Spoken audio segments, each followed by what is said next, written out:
तिमीहरू क्याबका भत्तोहरूले क्याबको प्रेसिडेन्टले चाहिँ क्याब पार्टीबाट राजीनामा देऊ न बरु पार्टीको झण्डा बोक्ने एसआई चाहिँदैन भन्दै थियो त्यहाँबाट भाइले।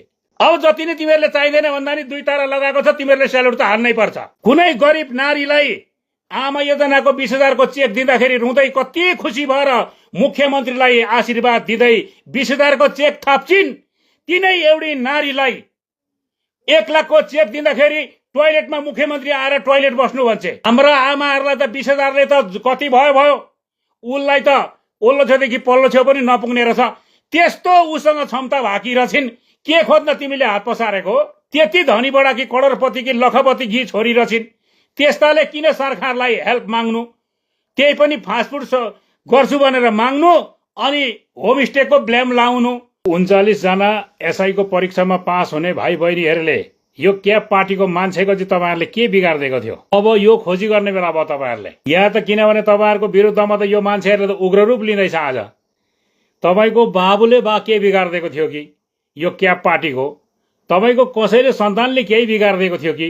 अब जतिजना पनि तपाईहरु 39 जना यो एसआई को परीक्षामा पास हुनु भएको छ। तपाईहरुले यिनीहरूलाई खसी नपारी नहुने भयो। अब 39 जनाले नोकरी पाउँदाखेरि यो क्याब पार्टीको मान्छेलाई साह्रै भुँडी दुखेको छ। अहिले 39 जनाको जग्गामा 150 भन्दा बेसी मान्छे इन्टरभ्यू बसेको थियो। त्यो सबैजनालाई पास कसरी बनाउन सक्छ? पोसै 39 जनाको मात्रै छ। अनि यो कस्तो कस्तो झुण्डले बनिएको पार्टी चाहिँ क्याब पार्टी हुन्छ हौ। नामा एसपीएससी को चेयरम्यानले राजीनामा दिँदैन, ऊ इन्टरभ्यू पास गरेर आएको हो। तिमीहरू क्याबका भत्तोहरूले क्याबको प्रेसिडेन्टले चाहिँ क्याब पार्टीबाट राजीनामा देऊ न बरु उसको राजीनामा माग्ने तिमीहरू कहाँको बालिस्टरहरू हो?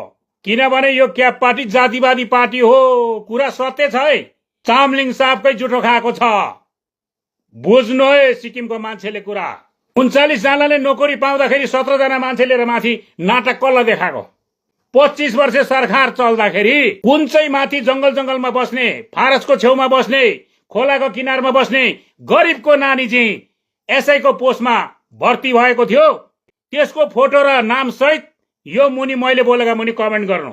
यो 39 जनाको परिवारले यो हिजो 17 जनाले रेली गर्नलाई नि 39 जना रेलीमा बस्यो भने तिम्रो भाग बर्बाद हुन्छ साथी हो। 17 जनाको रेली गरेर कल्ला रमिता देखाएको त्यो माथि बाइपासदेखि इन्दिरा बाइपासदेखि ओरडीसी कोटसम्म मैले त राम्रोसँगले हेरेको। ती छेउछाउमा हिँड्ने सिन्ने गर्दा त निकै थिए। यसो झण्डा बोकेको थियो। त्यो भारतको झण्डाको किन इज्जत फ्याँकेको? भारतको झण्डा कस्ता बेलामा लाउनु पर्छ? मन्त्री, मुख्यमन्त्री, राष्ट्रपति, प्रधानमन्त्रीले पो अगाडि लाएर हिँड्छ त। तिमीहरूको त्यो पोस्ट छ। पार्टीको झण्डा बोक्ने एसआई चाहिँदैन भन्दै थियो त्यहाँबाट भाइले। अब जति नै तिमीहरूले चाहिँदैन भन्दा नि 2 तारा लगाएको छ तिमीहरूले स्यालुट त हान्नै पर्छ। मान्छेलाई दिएर आफ्नो र खौरेर मसिनु हुँदैन है बाबुआमा हो। सिक्किम सरकारलाई पनि भन्दैछु म त अब हुँदैन रहेछ। कुनै गरिब नारीलाई आमा योजनाको 20,000 को चेक दिँदाखेरि रुँदै कति खुसी भएर मुख्यमन्त्रीलाई आशीर्वाद दिँदै 20,000 को चेक थप्छिन्। तिनै एउटी नारीलाई 1 लाख को चेक दिँदाखेरि टोयलेटमा मुख्यमन्त्री आएर टोयलेट बस्नु भन्छ। कसैलाई 20,000 दिँदाखेरि खुसी हुने अनि उनलाई त आमा योजनाको 20,000 त 5 जनाको दिँदाखेरि पनि दुखी भएर याङयाङ निर्वाचन क्षेत्र के अरे हो के डोमा हो म नाम पनि जान्दिनँ। जम्मै पार्टीको कार्यकर्ताले सबैले मेरो कुरा सुनिदिनु। दिएर आफ्नो र खौरेर मसिनो चाहिँ बनाउन सकिँदैन रहेछ मान्छेलाई। एनजी मार्गबाट ओल्लो छेउदेखि पल्लो छेउ पुगिँदैन अरे 20,000 ले भनेपछि उ त पुञ्जीपतिकी छोरी रहेछिन्। हाम्रा आमाहरूलाई त 20,000 ले त कति भयो उलाई त ओल्लो छेउदेखि पल्लो छेउ पनि नपुग्ने रहेछ। त्यस्तो उसँग क्षमता भाकी रहेछिन्। के खोज्न तिमीले हात पसारेको?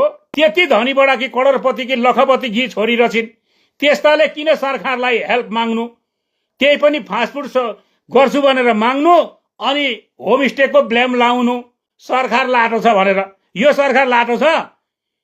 भारत सरकारले पनि डराएको चामलिङदेखि। भारत सरकार डराएको चामलिङदेखि। चामलिङको सरकार लड्छ भन्ने भारत सरकारलाई नि थाहा थिएन। त्यस्तो 9 सिंगे 31 सिटको सरकार लडाएर सरकारमा आएको पार्टी पो त हो एसकेएम त। लड्तरो पार्टी नठान्नु। प्युर एसकेएमलाई दियो भने पनि खुसी छ, दिएन भने पनि खुसी छ। आदि कल्चो कटमेरे भन्छ त्यस्तालाई चाहिँ। डाइनु एसकेएम हो कि एसडिएफ हो हो यस्तो दुई किनारेलाई दिँदाखेरि पार्टीको बदनाम गर्छ अनि पार्टीको मायै नभएको मान्छेलाई परमेश्वर नदिएको राम्रो।